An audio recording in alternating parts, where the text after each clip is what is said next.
काँग्रेस कार्यकारिणीची गुरुवारी बेळगावात बैठक। अमित शहांनी बाबासाहेब आंबेडकर यांच्याबद्दल केलेल्या वक्तव्याप्रकरणी बैठकीत चर्चा केली जाणार।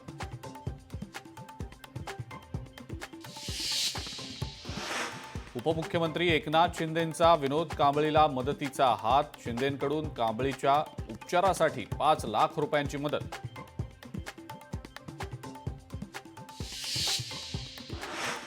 पुण्यातल्या काही भागामध्ये गुरुवारी पाणी पुरवठा बंद राहणार, तर शुक्रवारी सकाळी कमी दाबाने पाणी पुरवठा होण्याची शक्यता।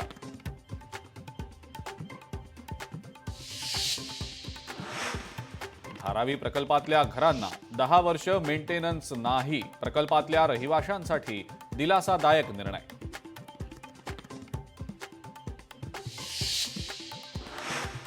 इंडिगोची प्रवासी सेवेत नव्या विक्रमाची नोंद। नोव्हेंबरमध्ये 1 कोटी प्रवाशांनी केला प्रवास।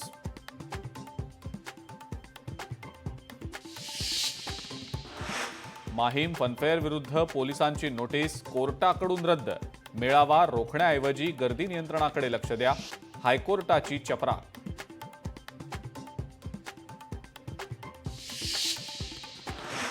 मुंबईकरांचं पाणी महागणार, जल अभियंता विभागाकडून पाणीपट्टीत वाढ करण्याचा निर्णय। पाणी पुरवठा खर्चात वाढ होत असल्यानं निर्णय।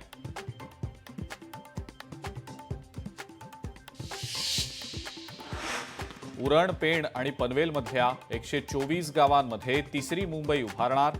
MMRDA कडून सल्लागार नेमण्याची प्रक्रिया सुरू।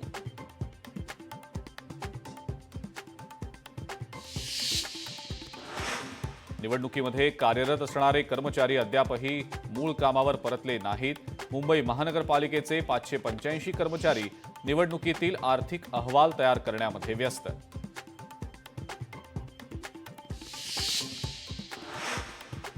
BSNL लवकरच 5G सेवा उपलब्ध करून देणार। इतर कंपन्यांचे प्लॅन्स परवडत नसल्यानं BSNL कडे ग्राहकांचा कल।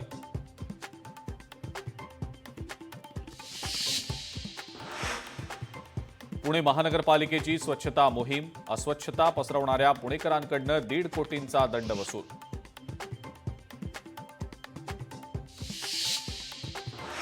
इगतपुरी शहरातल्या ख्रिस्ती बांधवांमध्ये ख्रिसमसच्या निमित्तानं मोठा उत्साह। ब्रिटिशकालीन सेक्रेड हार्ट चर्चसह इतर चर्चना आकर्षक अशी विद्युत रोषणाई।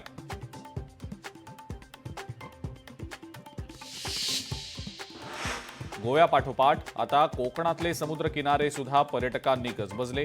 ख्रिसमस आणि न्यू इयरच्या स्वागतासाठी पर्यटकांची रायगडच्या किनाऱ्यावर मोठी गर्दी।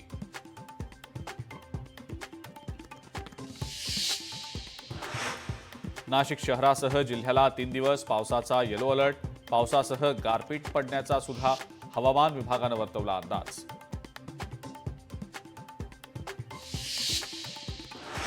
उत्तर भारतात तापमान उणे 4 ते 5 अंशांच्या खाली। उत्तर भारतात आठवडाभर तीव्र बर्फवृष्टीचा इशारा। लोकशाही मराठी ऐका, पहा, जागरूक रहा।